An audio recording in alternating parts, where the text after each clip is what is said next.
Hello friends, आइए हम कुछ साइंस के फैक्ट्स को जानते हैं। और यहाँ से आप कोई भी एग्जाम्स देने जाते हैं तो यहाँ से आपको क्वेश्चन एक दो देखने को मिलते हैं। जैसे यहाँ से कम 2-3 क्वेश्चन आपको देखने को मिलते हैं, यानी कि 2-3 नंबर पक्का यहाँ से रहता है। तो ऐसे मतलब इसे अगर 2-4-5 बार यूँ ही हम देख ले, ठीक है, तो ये अपने आप याद हो जाते हैं। ठीक है, इसे याद करने की जरूरत नहीं है। तो आइए समझते हैं क्या है। हमने लिया है जीव विज्ञान के कुछ शाखाएं, जहाँ से आपको कोई भी एग्जाम्स देने जाते हैं तो वहाँ आपको क्वेश्चन यहाँ का देखने को मिलता है। तो आइए समझते हैं। कहता है एपीकल्चर। तो एपीकल्चर का संबंध किससे होता है? तो एपीकल्चर मधुमक्खी पालन से होता है। किससे होता है? मधुमक्खी पालन का अध्ययन। मधुमक्खी पालन का अध्ययन एपीकल्चर कहलाता है। यहाँ पे हमने हिंदी और इंग्लिश दोनों को लिया है, क्योंकि कभी कभी एग्जाम्स में होते क्या है, जो ये हिंदी हटा करके इंग्लिश का वर्ड आ जाता है। ठीक है, तो इंग्लिश का वर्ड आते ही क्या होता है, आप भूल जाते हैं किसका है ये। ठीक है, तो इसलिए हमने दोनों को ले लिया है। और यहाँ से मैं आपको बता दूं, कभी कभी एग्जाम्स में ये होता है मधुमक्खी पालन का अध्ययन किस में किया जाता है, तो हम क्या कहेंगे, एपीकल्चर में होता है। किस में होता है? एपीकल्चर में। तो हमें दोनों साइड का याद होना चाहिए और दोनों साइड को पता होना चाहिए। ठीक है, कभी कभी ये पार वाला आता है, कभी कभी ये पार वाला आता है। तो ये पार वाला आएगा तो वो ऑप्शन में दिखेगा, और ये आएगा तो ये ऑप्शन में दिखता है, ऐसे पूछता है। तो आइए समझते हैं। फिर कहता है सेरिकल्चर, रेशम कीट का पालन। सेरिकल्चर में किसका होता है? रेशम कीट का होता है। फिर पीसी कल्चर में मत्स्य पालन का होता है। माइकोलॉजी में किसका होता है? कवकों का। फाइकोलॉजी में सवालों का। यहाँ दोनों में एक बड़ा कन्फ्यूजन होता है। ठीक है, माइकोलॉजी कवकों का होता है। किसको होता है? माइको तो कवकों, फाइको सवालों। क्या होता है?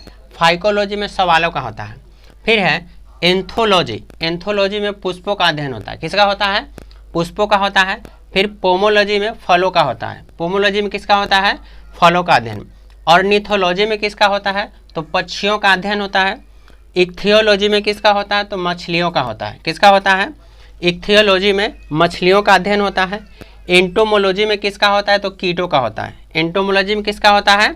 कीटों का होता है। डेंड्रोलॉजी में वृक्षों एवं झाड़ियों का अध्ययन। वृक्षों एवं झाड़ियों का अध्ययन किस में होता है? तो डेंड्रोलॉजी में होता है।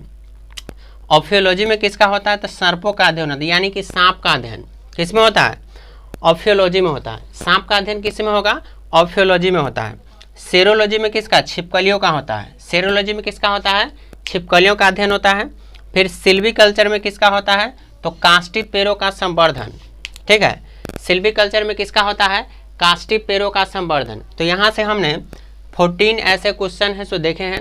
आपको ये यहाँ से 2-3 नंबर को क्वेश्चन देखने को मिलता है, कोई भी एग्जाम्स देने जाएं आप। ठीक है, तो उम्मीद करते हैं आपको समझ में आया होगा। एक बार फिर से मैं देख लेता हूँ। सिल्वीकल्चर काष्ठी पेड़ों का संवर्धन। सेरोलॉजी छिपकलियों का। सेरोलॉजी किसका है? छिपकलियों का। ऑफियोलॉजी में सर्पों का होता है। डेंड्रोलॉजी में वृक्षों एवं झाड़ियों का अध्ययन। एंटोमोलॉजी में कीटों का अध्ययन होता है। इक्थियोलॉजी में मछलियों का अध्ययन। ऑर्निथोलॉजी में पक्षियों का अध्ययन होता है। पोमोलॉजी में फलों का अध्ययन। एंथोलॉजी में पुष्पों का अध्ययन। फाइकोलॉजी में सवालों का। माइकोलॉजी में कवकों का अध्ययन होता है। पीसी कल्चर में मत्स्य पालन का। मत्स्य पालन यानी कहने का मतलब मछली पालन। सेरिकल्चर में रेशम कीट का पालन। एपी कल्चर में मधुमक्खी पालन। एपी कल्चर में किसका आता है? मधुमक्खी पालन का। उम्मीद करता हूँ आपको समझ में आया होगा। चलिए इसे आप 1-2 बार देखें, यूँ ही याद हो जाएंगे आपको। चलिए, थैंक यू।